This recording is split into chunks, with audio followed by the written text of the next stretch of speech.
Okay, welcome. It's 5 o'clock. It's April 17th. It's 2025. I'd like to call the planning board meeting to order, and we will introduce members and staff. So I'm Rick Noonan, the chair, Jane Ramson, our vice chair, Beverly Bookin, Sean Henry, Doug Cook, David Rosen, and the new guy, Steve Yost. We also have this evening Eric Henderly, our senior planner. Greg Catamatori is off camera, but in the meeting, our planning director, and we have the big guy, Alex Kopelman, our community development director, in attendance.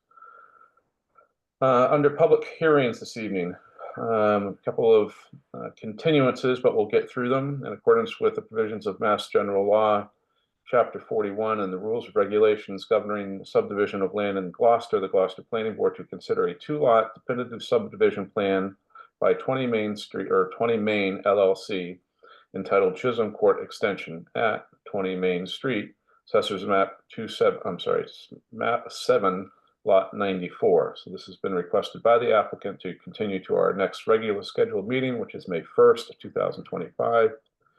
Just need a motion and a second and a roll call vote. I move that we continue the public hearing for the two-lot definitive subdivision filed by 20 Main LLC at 20 Main Street to May 1st, 2025. Second, please. So we have a motion by Jane Ramson, second by Doug Cook. I need a roll call vote, please. Member Noonan, Yes. Member Remsen, Yes. Member Bookin, Yes. Member Cook, Yes. Member Henry, Yes. Member Rosen, Yes. and Member Yost. Yes. Terrific. Thank you. Next, under public hearings this evening, in accordance with Mass General Law 40A, Section 5, and the Gloucester Zoning Ordinance, Section 1.11, the Planning Board shall consider the following proposed zoning amendment. Amend the Gloucester zoning ordinance by adding a new section 5.21, demolition delay, with the purpose of preserving historical significant structures by determining their historical significance of the historical significance of the structures, and if the structures are preferably preserved by the Historical Commission, and delaying demolition as a part of the demolition permitting process of the building commissioner. Wow. So that has been asked to be continued to the May 1st meeting of 2025. And I just need a motion and a second. Yeah, do we get to discuss why it's being continued or ask why? Sure. So you recall from the last time this was discussed, it was about the appropriateness of whether it should be a zoning ordinance or a code of ordinance, and the intention was to withdraw it and reinitiate it. That did not happen at the last city council meeting. I believe it will probably occur on the meeting of the 22nd. So there'll probably be no action to be taken. But until that's formally withdrawn, we'll just move it out one more meeting. Okay. I move that we continue the public hearing about amending the Gloucester zoning ordinance by adding a new section 5.21 demolition delay to the next scheduled meeting of May 1st, 2025. So moved. So I have a motion by Jane Ramson, seconded by Doug Cook. Roll call vote, please. Member Noonan, Yes. Remsen, Yes. Member Bookin, Yes. Member Cook, Yes. Member Henry, Yes. Member Rosen, Yes. and Member Yost. Yes. Okay. So this evening we have an update from our master planners under the comprehensive plan update, J.M. Goldsmith, to lead a review of the goal prioritization survey and Gloucester comprehensive plan draft content. And I believe Jen is in the audience. There she is. Welcome. Hi, thanks. Good to see everybody. Yeah. So I'll make this as brief as I can. I know you have things on your agenda, but it's nice to see all of you. And thanks for having me come in. Appreciate that. I was kind of reminiscing as we were putting this presentation together. It was about a year ago.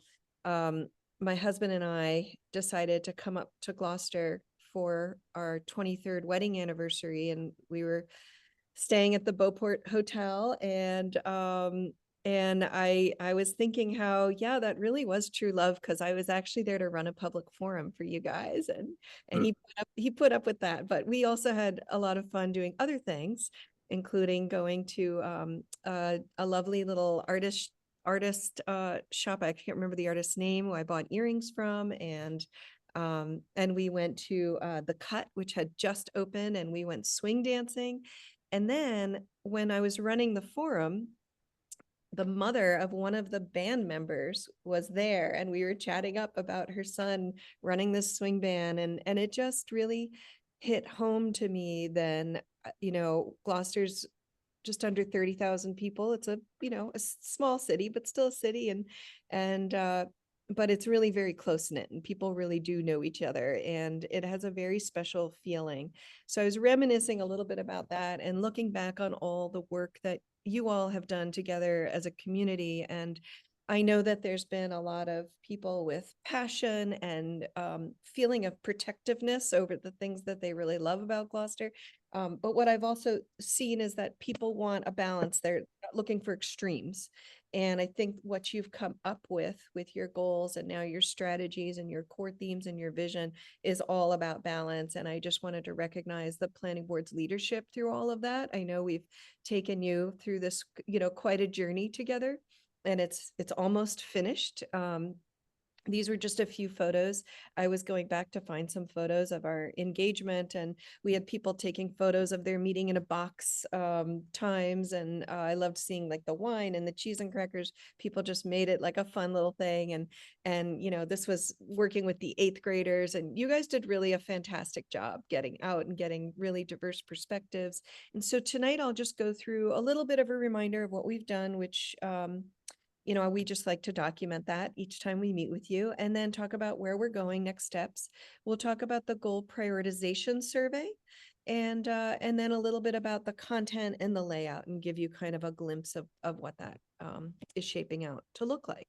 So I also went back, and we don't have the final numbers yet, but you've engaged almost 4,000, not people, but collected almost 4,000 participation points, which is I think your goal, I wrote it down. I don't have it in front of me. I think it was something like 2,900, a little bit more than 2,900. So you've well exceeded that goal, and really kind of blew that away. So that's impressive. And you'll see that we are in phase 4.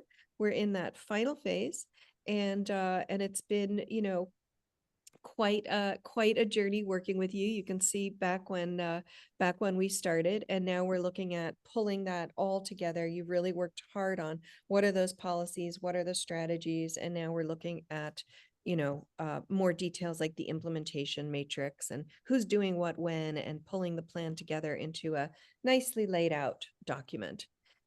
So phase 4 is our final phase, and this is when we again discuss implementation specifics, who's doing what when, and what resources can we provide you with, ideas for funding and things like that, and then creating that highly visual, laid out comprehensive plan that will be easy to digest. And those final deliverables, you'll get basically 2 documents. One will be it's an InDesign document, but you'll get a PDF, and of course we'll give you the original artwork too, the comprehensive plan layout. And then the second thing, we call it the action plan, but it's actually a spreadsheet. And so you're going to get a spreadsheet that will be a living document that your implementation committee, which we do recommend that the city look at creating, is updating that regularly. And that's why we provide it in a spreadsheet format. And so recent milestones, we worked with department managers who did a review. We have been working on the comprehensive plan design, the layout with our graphic designer, and we did the goal prioritization survey. And so that's what I'll focus on in a few minutes, is what we learned from that. And then the next steps will be revising the draft plan, really pulling that layout all together, and then releasing it for public comment really within the next couple of weeks. We want to get that out by the end of April. And then in May, we want to do a finalization, look at public comments that came in, work with you to identify any final revisions and also work on finishing the implementation matrix. And then in June, we're looking to have you potentially vote to adopt the comprehensive plan. So let's look at the goal prioritization survey. So you had an astounding results for this as well, as you had every step along the way. Oftentimes, by the time we get to this level of detail, the community is a little bit like, just finish the plan. Like, we don't want to do another survey, but that's not what happened in Gloucester. So you got almost another 800 responses, which is astounding and exciting. And it told us a lot as well. And so community emphasized investing in education, improving communication and public participation, maintaining environmental quality and health equity and healthy aging. And those were the four primary things that the community emphasized. I'm going to give you some of those nuances because I want to tell you a little bit about what the department managers emphasized, and then we're going to bring it together and say, where were those overlaps? And so you'll see that with the community, we had them ranking overall top themes and then top goals in the different themes. And so blue economy, investing in education, improving that community and public participation, public facility access, environmental quality, and that health equity and healthy aging. You'll see that there was not overlap with the department managers on these themes. The department managers emphasized, and a lot of this makes sense given you've got to think about what is the perspective of a department manager versus a community member. So business retention, sustaining city operations and having the staffing and the finances to support that, advancing heritage tourism opportunities and public transportation were emphasized by department managers. And then you could see the things that I just mentioned were not specifically in the community ranking top 3.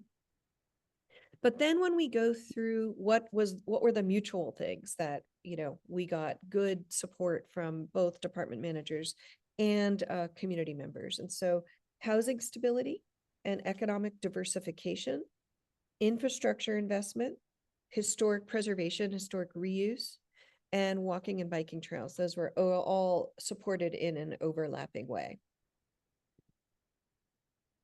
And so these all got the majority by both community and city staff, upgrading public infrastructure, further development of the city's network of walking and biking, creating and supporting a comprehensive transportation network, and increasing community participation.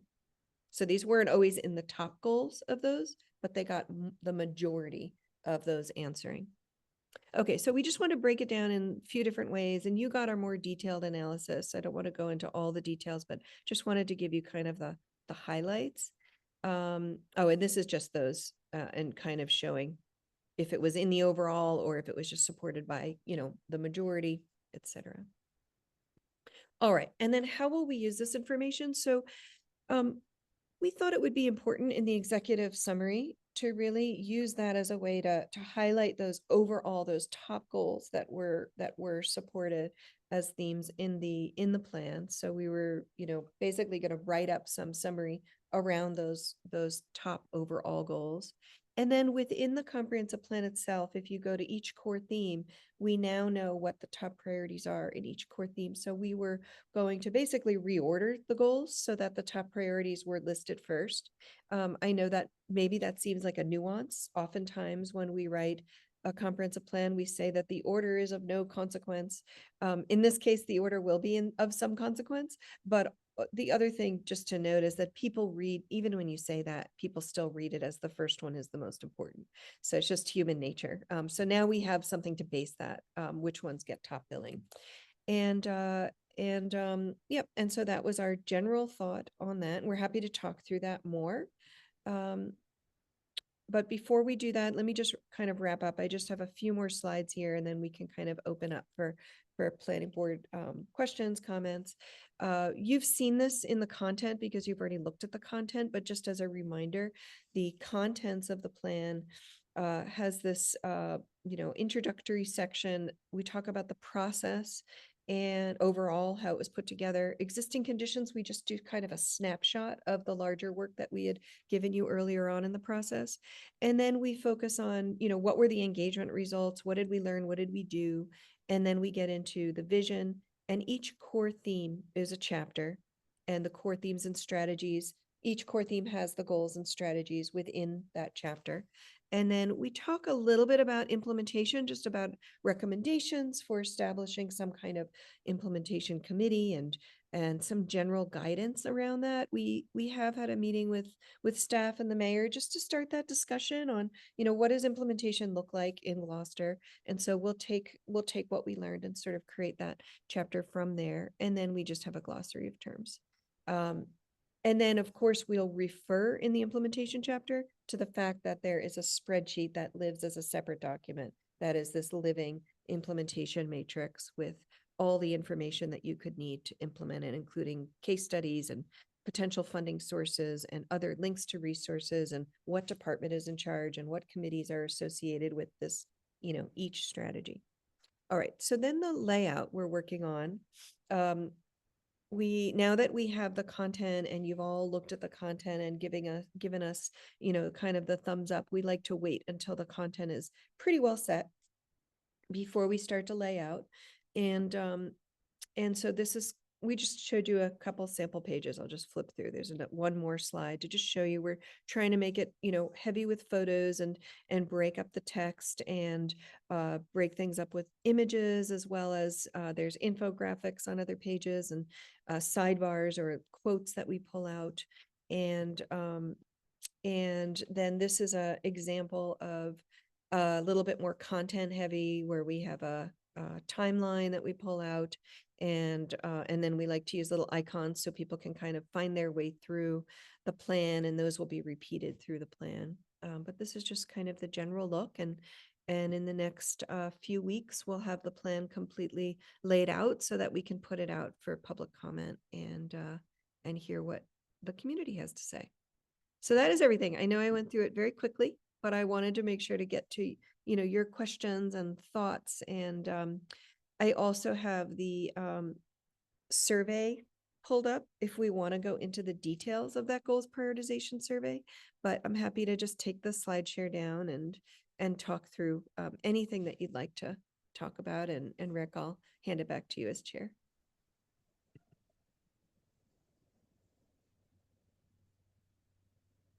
You're on mute. You're muted, Rick. I'm the one always saying that, but thank you, Jen, for that brief overview. I think we're all excited to see a final draft, and I'm encouraged that we did have so much participation. Now, Jan and I tease each other during the early stages of this, and under promise, over deliver, and I'm happy we did that as well. And I just want to thank everybody for their digging into this process. It's been an important one. Frankly, I was been dreading it for about 5 years, and we survived. So congratulations. I'll certainly open it to any questions or comments. David?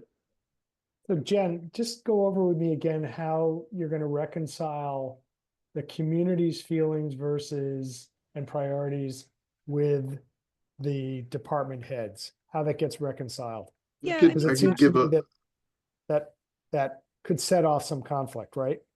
Yeah, our thought, and you can certainly weigh in on this methodology, but our thought is to look at what was supported with over 50% by, both the department managers thinking more like practically, feasibility, capacity. That's kind of their lens, with the community. And there was a lot of overlap. And so the slides I presented towards the end of that segment show where that overlap is. So we were going to focus the priorities on that overlapping area, the mutual agree. And it's not that things are out of the plan. The other things are all still in there, where we're just going to focus on where there was that alignment in terms of pulling those out as priorities. Does that sound like a fair way to do it? I'm open to suggestion. I know the numbers are not the same, but it's just department managers have a very unique perspective. So we didn't want to, minimize that point of view either by looking just at the numbers of people. And I'll just add that when we're working through the implementation plan and engage with department heads, we thought it would be interesting to see what their priorities are, as you know, they're going to really be involved in driving the implementation of a lot of these strategies. And where are the areas where community priorities and manager priorities align seem like areas where we could have the most success and where we could make progress on implementing things and prioritize those recommendations that fall under those goals first. So that was a little bit driven by us just trying to be practical and what's the community's vision, what do managers see momentum around, so that we could really prioritize the implementation of those strategies first. Well, Okay, thanks. will this be taken back to the department heads? I mean, I can imagine that it's maybe it's good to have feedback both ways. It might be hard to move the public needle, as it were, since the public is a large entity. But the department heads, of course, are have inside views and are concerned about the things that they know most about. But I wonder if they could be influenced by the public views a little bit. Yeah, absolutely, Steve. We're sharing the analysis of the community goal prioritization survey with department heads, and we also will report back just to the community what we heard, so that they can understand, like, this is what the community's vision was, and this is how your input is shaping the plan. Also, it's important to prioritize the public's point of view simply because they're not experts when they read the document the way staff is anyway. You know what I mean? So like staff will know if something is important and needs to get done, and the public just wants to see that that what they like is prioritized. Yeah. Question, is there going to be public hearings with regard to this? So you're not required to have public hearings per se, but you certainly can if you want to. When we've worked with communities, they typically just open up for public comment, before the planning board makes a recommendation. So what we And- typically advise is that in your next meeting, I don't know the date, but it would be towards the end of this public comment period, sometime in May, where, you'll take more public comments at that meeting, as well as ask for things in writing, before that. So that's So- typically what we do, but you don't have to advertise it as a public hearing. So when you say take public comment, do you mean online, or do you mean during a meeting? Either way, I think that I think you could do it either way. Yeah. The plan is to put out the plan that you've all reviewed the content for into a designed form and have it on the website and put it out for public comment, where people can just submit their feedback via email, and then we can adjust the plan based on that comment. Then it can be reviewed again in the planning board meeting, and then we're planning to present the plan and the planning process at a city council meeting in June. So those will be all the different ways that the public will be able to weigh in. So meaning when we're discussing it, well, because we don't always ask for public comment while we're having meetings, right? So are you saying that during one of those meetings, when we have a more or less final draft and we're talking about moving it on to the city council, we'll ask the public if they have any comment during the meeting? So And so will the city council? it's up to you. And Alex, I think you were basically explaining that we're going to have it online and take online public comments. We'll have a form. People can submit written comments. Most of my clients do open planning board meeting up when you're reviewing the draft for additional verbal comments. It's not a requirement. It's totally up to you. But most of the clients we work with do that. And then again at the city council. I guess I I think think- what might be valuable is after that public comment period is closed, where we receive written submission, we kind of get a flavor for what those comments are. That's summarized at the meeting when you're reviewing the kind of final draft, so that people can see what other people have already commented on the draft, and then give the opportunity for folks to speak on it as well. I do think we need to have an opportunity for people to speak at a meeting. Yeah. Yep. Do you guys agree? Do you, Yes. my planning board colleagues agree? Yeah, good. Any other questions at this point? Beverly? Yeah, I don't have questions. I just want to say two things. First of all, this is really a distillation of tons and tons of work. And so both to read the 3-page summary of the key themes, but to really look at the layout, it took time to assimilate all that information. But my sense is this has been gone over and distilled, and the best of the best is there. The two things that I really want to compliment your team on is, first of all, I think the layout is very engaging, and that's very important because there's so much information. So to have consistent graphics and to have photographs, and it is really important so that people don't get buried by the detail, but they find it more enticing to read. And the second is, I think the implementation plan is really good, and to have an implementing team.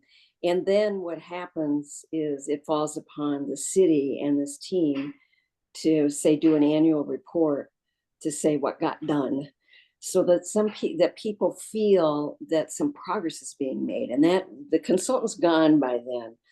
But if in fact this is a distillation of what both citizens and city managers and city staff think are important priorities, it's important to show forward movement, and it's also important for transparency.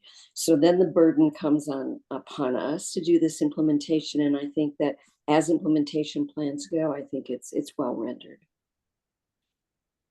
And yeah, thanks, Beverly. I'll just add that we discussed an implementation plan with the mayor, and it looks like what we'll do is have the mayor appoint members of an implementation committee that would represent the planning board and other boards and committees that are going to be working towards these goals. And then, just as you said, deliver an annual report with what's been accomplished each year. And we're still working with Jen's team on developing some metrics that will also help us see, how much progress we're making, and will provide the framework for those annual reports, as we definitely, want to take action on these items and make this an actual and accountable plan. So this perk 2.0. So that's an inside joke with Greg and I. But so we had a plan implementation review committee back in the day from Plan 2000, and it got out of hand. So, but thank you, Alex, for that. Now Any you're other dating questions? yourself, guys. That's okay. Ad hoc plan implementation committee that reports directly to the planning board. Any other questions or comments? Hearing none, I just want to thank you again, Jen, for the work. We look forward to the next and final stage. And you can come up to Gloucester anytime. You don't have to come up on anniversaries. We're not going to pay any more money, but you can come up as a guest. Well, next weekend we're celebrating our 24th wedding anniversary. So marching along, but we're going to go to Savannah this time. Okay. We like coastal. I don't know. Yeah. Terrific. All right. All Thank right. you, everyone. Thanks very much. Okay, other business, discussion of FEMA required amendments to section 5.5 floodplain overlay district ordinance. Okay, so we have been receiving correspondence from FEMA for the better part of a year. They went through a public noticing process for announcing a updated flood insurance rate study, as well as updates to our mapping.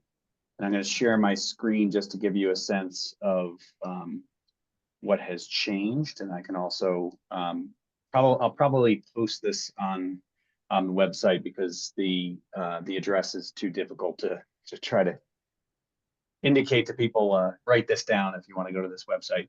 But they essentially, if I back out just a tad, I think it will a little bit more. Not all of our panels were changed.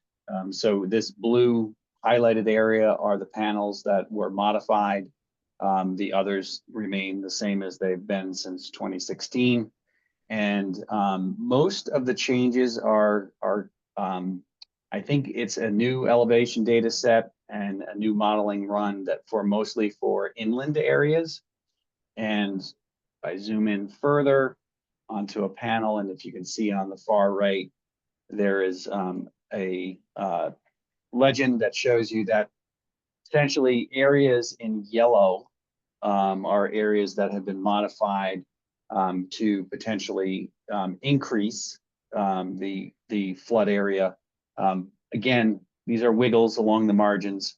And then there are purple areas that have been removed or decreased. So it's not a lot of significant change. These have been available in draft form before the public noticing for the better part of a year. But again, I think as you scroll around, it's not really changes to the elevations along the coast. It's really kind of in some of these inland areas that are in some areas they're just city-owned land, part of the watershed. Whether they flood or not is not really too relevant. But there are a few areas where it has kind of moved a little bit. I haven't done any analysis. I mean, people have to take a look at the maps and see what it may do to an individual property. But again, I don't think the changes have been quite that significant. So these are in effect as of July 8th. And we are required by FEMA to stay in the National Flood Insurance Program to make sure that our local ordinance is reflecting the most current data and current mapping. So I also provided a draft that was reviewed by the Division of Floodplain Management at the state. That basically we just have to make references to the flood insurance study, as well as the FEMA firms, the flood insurance rate maps, with an effective date of July 8th. And we used the model, the state's model bylaw when we amended this in 2023, if you remember that effort. There are still a couple little tweaks they wanted. We use some abbreviations where they want FEMA spelled out and they want other things to be spelled out. So there are just a few minor changes through the ordinance. And there's also been one example in the application of the standards that we have set. We've also provide some clarity on how those standards are being interpreted by the building commissioner and the floodplain manager, which is our conservation agent. So I can put that up as well to just briefly let people see what those changes look like. And screens.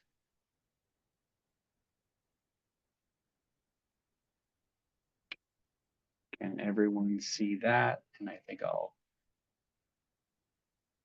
set that to 100% so we can see it better. Everybody see that okay? Mhm. So you can see, you know, on the first page, there's just date references that are changed. This is a red line version. I could put the version up that was prior, which basically is taking out the insertion in aggregate, and then this clause that's on the end. So we fell into a situation where we are talking about, when we talk about floodplain area on a lot, we're talking about dry land. There are some instances where there's property lines that extend out into the ocean or into another water body. So for the way that we are typically, devising things, our definition of a lot speaks to, kind of dry land versus wetland. So this is just kind of clarifying what we're talking about when we're talking about the floodplain area on a lot. And then Wait, again, Greg, they can you wanted. pause? Sure. Can you go back to that? Yep. So, but it says any land below elevation feet 5 relative Elevation to 5. NAVD, whatever that is. Yeah. So Shall is be that saying excluded. land in the water? Yes, so basically that's the coincident with like higher high water. And so everything, seaward would not be included in the calculation. Because right now there could be some property lines that it is all floodplain. So the floodplain mapping, it basically assumes the entire surface of that water body and then also extending into the land. So it's just making that clarity that we're only talking about that portion that's on the land portion of the lot. So it shrinks the amount that people can put a building on. That 10% is related to that floodplain area. Right. There are many instances where it's more coincident with the water's edge, but there are some properties that extend beyond. And so they're not getting a benefit of being able to alter more because they own water. Right. And so this was added. Why FEMA? Why did FEMA want us to This add is not a FEMA requirement. This is we're in the process of required to make updates for FEMA. This is for the application and interpretation that the building commissioner and the floodplain manager have been applying. So it's to Okay. clarify that language there. Okay. Thank you. Yep. And then lastly, they would like us to spell out Massachusetts Department of Conservation and Recreation and the FEMA Emergency Management Agency Region 1. And that's all the changes that are required. I think we That's talked funny. about this at one point. We were hoping, and I believe we were successful in the reference mapping. We said we made a reference or most current. FEMA does not allow us to do that. Everybody has dates and they require us to do this. So it's not certain when the next time they'll do a map amendment. Could be 5 years from now, could be 2 years from now. We will revisit this type of process if we're required to do so. Well, what about then? So did we take out in reference to the May 1, 2022 map? Did we take out the or the most current? We reference? left that in because there are things that there's part of the operation of the ordinance that the requirements of FEMA and the National Flood Insurance Program, and then there's what we've done above and beyond. And so that Okay. that future floodplain area is something that we have chosen a reference to. And again, if the state releases a new map, updates the Massachusetts Coastal Flood Risk Model with another iteration, we will make that publicly available as to what we're referencing, but we don't have to amend the ordinance in that case. Right, Maybe at okay. maybe at some point there'll be an even better data source and we might revisit it. But for now, we at least covered ourselves that we wouldn't have to revisit for that purpose. Right. And the 2022 version is still the most recent? Yes. Yep. Okay. Great. Jane, we might have to make that office permanent for you. Right. I could use some money. Where's Alex? He obviously left the meeting, so that's not gonna happen. Hi, Alex. I guess Yeah, we're- I'd love to have Jane right by and make things easy. Yeah. So Minutes next right from steps. there. So we are under a little bit of a timeline. I mean, it does make sense to kind of make this coincident with when these maps will go into effect. The administering of it will always use the most available data, but that data point is obviously going to change in July, on July 8th. So we're looking to have the board, if you're in agreement, initiate this as a zoning amendment so that it can go to the city council at their meeting next Tuesday to be referred right back to you, and we can have a similar discussion, but in a public hearing, setting on the 15th of May. Do you have a link to that map? I do. I can make that available. I'm trying to think of the best place to put it on the website, but I can certainly share that. Great. And just to review, the map itself shows the differences between the previous map That was the yellow. and Yeah, purple. so it's a little bit complicated, but as you zoom in, they've done this kind of color coding of plus and minus. And then also, you know, the actual FEMA flood layer current is also on there, so it's kind of like superimposed. And again, a lot of it is just, it's kind of like ribbons around the margins of some of these areas, and it doesn't affect all the panels. There's North Gloucester, Eastern Point area, you know, some of those areas, there was no change. Mhm. For whatever reason, they focused in on these inland areas throughout Essex County. And it may be more significant in other areas where there's riverine systems, for instance, that they do a much more in-depth study of how that catchment is going to work in those areas. And those areas, they may have increased laterally as well as vertically the amount of flood water they would anticipate. Terrific.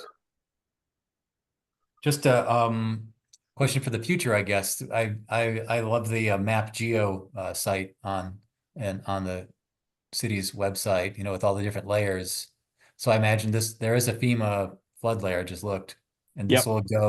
this will replace that at some point in July. Yeah, so the layers for the new product will be basically, the old one will go away. We could keep some legacy layers on so that somebody can do this kind of same thing where they can kind of toggle on and off to see how things have changed. I don't think we would probably put what I represented or put up earlier. That would be a lot of data layers, you know, and we have a lot of resources already there. What we also always tell anybody and anybody that's involved in a development project, FEMA's Map Center is the ultimate source for determination, where folks can print out what's called a fermet, which is they can identify their property and show what that looks like. That is a representation of the floodplain, and then it always has to come down to an on-site survey to really identify on the ground where it is. But we could probably keep that legacy version of 2016 and the current so that people could see if they've been impacted. Thanks. Terrific. So I think last thing on the agenda is some minutes. Wait, Oh, hang I was on. look- I I was- think we have to make a motion, right? Yes, please. To forward this on. Okay, let me get my motion. Okay, go ahead, Jen. Get your motion. I move that in accordance with the Gloucester zoning ordinance 1.11.2A, the planning board initiate the amendment of section 5.5 floodplain overlay district to bring the ordinance into compliance with the requirements of the NFIP, which is the National Flood Insurance Program, and maintain the community's participation in the program and to clarify the application of standards for residential construction. I'll second that. So I have a And- motion. Hang on, I should mention that the ordinance is dated that no, I shouldn't. It's fine. Okay, so I'll second it. So a motion by Jane Remsen. We have a second by Beverly Bookin. We need a roll call vote, please. Member Noonan, Yes. Member Remsen, Yes. Member Bookin, Yes, Member Cook, Yes. Member Henry, Yes. Member Rosen, Yes. and Member Yost. Yes. Thank you. can I just note that this is going to be coming back to us for what, a formal vote on the 15th of May? Is that right? Yes, that Okay. will be the public hearing date. Okay, well, I'm going to miss that hearing, so I hope Okay. that we have we still have a quorum. I just wanted to mention it to you so you would know in Okay. advance. Thanks. Put it right on my whiteboard. All right. Eric, do you have any minutes?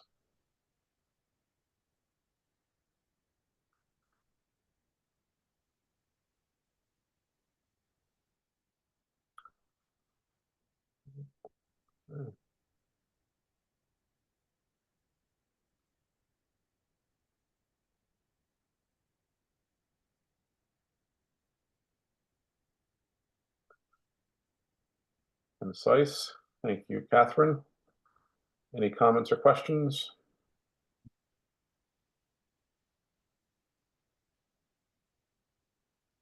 Hearing none, I'll accept the motion. I can't I'll do make it. the motion to I wasn't approve the, there. Thank I'll you. make a motion to approve the minutes. Second, So a motion to approve the minutes from April 3rd, 2025 by Sean Henry and second by Steve Yost. Roll call vote, please. Member Noonan, Yes. member Remsen, Abstain. member Bookin, Yes, member Cook, Yes. member Henry, Yes. member Rosen, Yes. and member Yost. yes. Okay. Ah, good one. All right. Enjoy the afternoon. Thank you. Enjoy the weekend. Yeah. it's gonna be beautiful. It's gonna be 80 maybe? No. 70, high 70s, 70? It's high gonna be 70s warm. on Saturday. Yep, In almost 80. Yard work. Gloucester? Yeah, In Ready for the Torch Gloucester? Fest. Let's see how the wind, we'll see how that wind blows. Yeah, no kidding, right? Keep it that way. I'll believe it when I see it. So I don't know if we're gonna be doing a lot more remote meeting, but we do need a motion to adjourn and then a roll call. Thank you. I'll make a Make a motion motion to to adjourn. adjourn. So motion by I'll Sean Henry, seconded by Doug Cook. Roll call vote, please. Member Noonan, Yes. member Remsen, Yes. member Bookin, yes. member Cook, Yes. member Henry, Yes. member Rosen, Yes. and member Yost. Yes. Okay, have a good evening. Thanks, guys. Thank Night, folks. you. Night. Everyone.